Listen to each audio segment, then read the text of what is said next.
www.attableek.com, the reviver of Iman.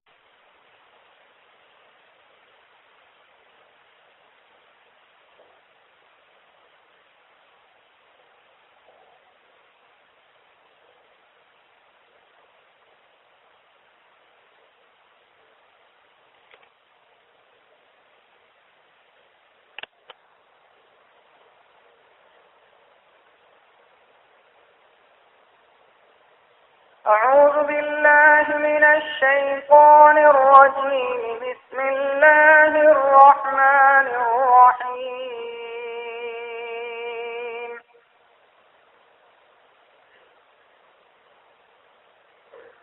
يا أيها الإنسان ما غرك بربك الكريم الذي خلقك فسواك فعدلك في أي صورة ما شاء ركبك. كلا بل تكذبون بالدين وإن عليكم لحافظين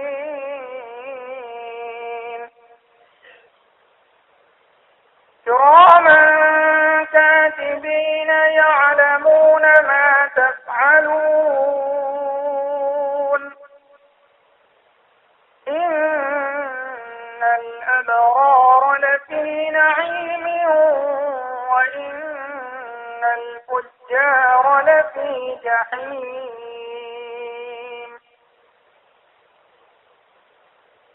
يصلونها يوم الدين وما هم عنها بغائبين.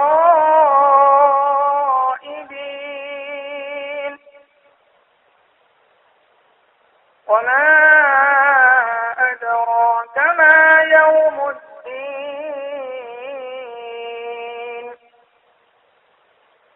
ثم ما أدراك ما يوم الدين. يوم لا تملك نفس لنفس شيئا والأمر يومئذ لله. صدق الله العظيم.